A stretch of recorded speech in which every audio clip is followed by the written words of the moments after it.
সকাল শুরু হতেই গাড়ির শোরুমে ঝাঁক বেঁধে ক্রেতা এসেছেন। তাই বিক্রির আশায় কর্মীরা ব্যস্ত যত্ন আত্তি করে তাদের বসানোর জন্য। কিন্তু মুহূর্তেই ধরা পড়ে এদের আসল রূপ। এরপরের ঘটনা আরও স্পষ্ট করে সংঘবদ্ধ হয়ে হামলার উদ্দেশ্য নিয়েই সদল বলে এসেছেন তারা। ২৮ আগস্ট বেলা ১০টা ৪০ রাজধানীর কুড়িলের হ্যালো কার্সের শোরুমে এমন ঘটনা ঘটে। এতে নেতৃত্ব দেন কামরুন নাহার নামে এক আনসার কর্মকর্তা ও তার স্বামী নোমান আলম। ওনারা তো আমাদের কাউকে চেনে না, যারা নিয়ে আসছে তারা শুধু চেনে, আর যে বাদবাকি যে লোকগুলো নিয়ে আসছে তো তাদের প্রথমে তারা নাম ধরে তাদেরকে খুঁজছে। তাদেরকে পাওয়ার পরে প্রথমে তাদেরকে মারধর করছে। আপনার হলো যে ওরা মনে হয় সম্ভবত অন্য কোনো ধরনের অস্ত্র সাথে ছিল। হঠাৎ করে আমাদের বাসার যে মালিক কামরুন নাহার, উনি এবং ওনার সাথে ৫০ থেকে ৬০ জনের মতন অজ্ঞাত ব্যক্তি, যাদেরকে আমি এর আগে দেখি না এদিকে, এবং কামরুন নাহারের স্বামী SM নোমান আমাদেরকে একটা ঘরের ভিতর আটকায় সর্বপ্রথম বলে যে ফোনগুলো আমাদের কাছ থেকে কাইরা নেয়। ফোনগুলো কাইরা নেওয়ার পরে বলতেছে যে সিসিটিভি ডিভিআর কোথায়। তো সিসিটিভি ডিভিআরের বিষয়ে জানতাম না, সেই হিসাবে ওরা খুঁজে বাইর করে সিসি ক্যামেরা ভাঙচুর করে। ফার্স্টে দাঁড়ানো ছিলাম, তারপর হুট করে লোকজন নিয়ে আসে। কামরুন নাহার যে ম্যাডাম, উনি নিয়ে আসা আমাদের অফিসে ঢুকাইয়া সব ফোন কেড়ে নিছে। নেওয়ার পরে তারপর মারধর করছে। তারপর পিস্তল আমার এই কোনায় নিয়ে পিস্তল ধরছে। ধরার পরে বলতেছে তামিম কোথায়। কামরুন নাহার সহ ওনার হাজব্যান্ড SM নোমান সহ প্রায় ৫০-৬০ জন অজ্ঞাতনামা, যাদেরকে আমরা এর আগে কোনো দেখি নাই, চিনি না, নিয়ে এসে আমাদের শোরুমে আসেন, যার সিসিটিভি ফুটেজ আছে। আইসা আমাদের যে আপনার অ্যাকাউন্ট এক্সিকিউটিভ, আমাদের মার্কেটিং এক্সিকিউটিভ, আমাদের যারা ড্রাইভার আছে, টেকনিশিয়ান আছে, সবাইকে একসময় আবদ্ধ করে মোবাইল নিয়ে নেয়, সবাইকে বেধড়ক মারপিট করে। আমরা 999-এ ফোন দিই। ফোন দেওয়ার পরে ওনারা ওই পুলিশ পাড়ায় প্রায় দুপুরের দিকে পুলিশ আইসা পুরো ঘটনা দেখে মারধর করার সাথে সাথে আমাদের যে শোরুমের সাইনবোর্ড আছে, সাইনবোর্ডটা তখন ডিজিটাল সাইনবোর্ড, প্রায় 3,20,000 সাইনবোর্ড ভাঙিয়ে ফেলে। আমাদের গাড়ি অনেক যন্ত্রাংশ চুরি করে নেওয়া যায়। হামলায় অংশ নেওয়া আনসার কর্মকর্তার থেকে হ্যালো কার্স এটি ভাড়া নেয় ২০২১ সালের ১ জানুয়ারি। চুক্তিপত্র মতে প্রথম দফায় মেয়াদ হবে ৫ বছর। সে অনুযায়ী সময়সীমা চলতি বছরের ডিসেম্বর পর্যন্ত।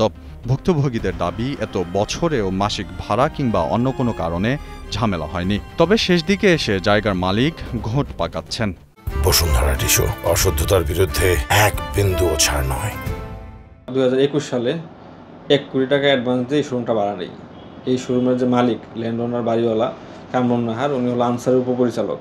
আমরা ১/১/২০২১ থেকে ওনার শোরুম ভাড়া নিই। আমরা ১/১/২১ থেকে এপ্রিল ২০২৩ পর্যন্ত ওনার শোরুমে প্রতি মাসে ব্যাংকের মাধ্যমে প্রথম বছর ২ লাখ টাকা, তারপরের বছর থেকে ২,২৫,০০০ করে ভাড়া দিয়ে আসছিলাম ২৮ মাস। তো এর মধ্যে আপনার আমাদের যে জেনারেল ম্যানেজার ছিল, ওই প্রতিষ্ঠানে আগে যে ব্যবস্থাপক ছিল রশিদ আহমেদ জুয়েল, তো উনি হলো আমাদের প্রতিষ্ঠান থেকে ১,৯০,০০,০০০ টাকা চুরি করে নেওয়া যায়।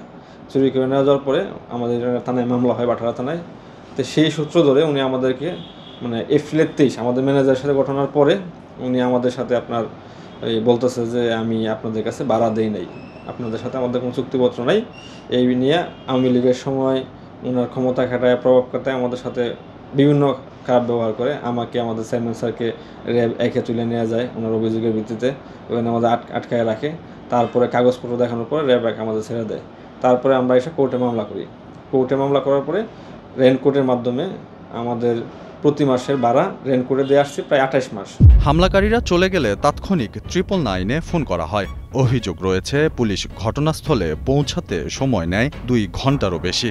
যদিও ভাটারা থানার কাছেই প্রগতি সরণিতে অবস্থান শোরুমটির। পরে থানায় মামলা করতে চাইলেও পুলিশ তা গ্রহণ করেনি, যদিও এর ব্যাখ্যা দেওয়ার চেষ্টা ভারপ্রাপ্ত এই কর্মকর্তার। উনি একজন আনসারের ডিজি, মানুষ। উনি হয়তো মিসগাইড হয়েছেন আদালত থেকে হয়তো একটা কাগজ দিয়ে হয়তো ওনাকে বলছে যে আপনাকে আপনার আদেশ দেওয়া হয়েছে যে আপনি এখন ওই জায়গা দখলে দিতে পারবেন, কিংবা কি ভাড়া সংক্রান্ত বিষয় আছে। উনি ওইটাতে মনে হয় মিসগাইড হয়ে এখানে এসে উনি আগে দখল নিতে গেছেন। আমার কাছে তারা এইরকম কোনো এজাহার দেন নাই। পরবর্তীতে ভুক্তভোগীরা মামলা করেন আদালতে। আসামি করা হয় নোমান আলম, তার স্ত্রী, বাংলাদেশ আনসারের উপপরিচালক কামরুন নাহার সহ অজ্ঞাতনামা আরও ৫০ জনকে।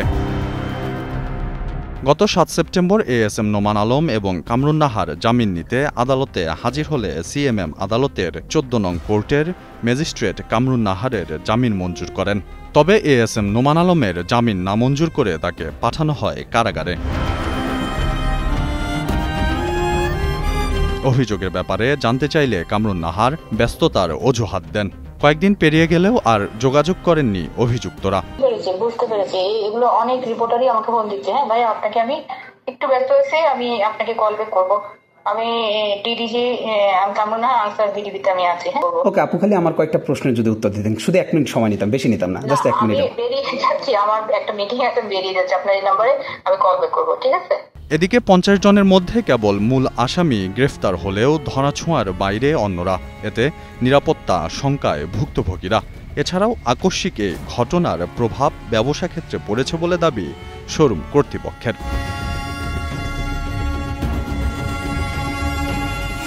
মাহদি হাসান, কালের কণ্ঠ।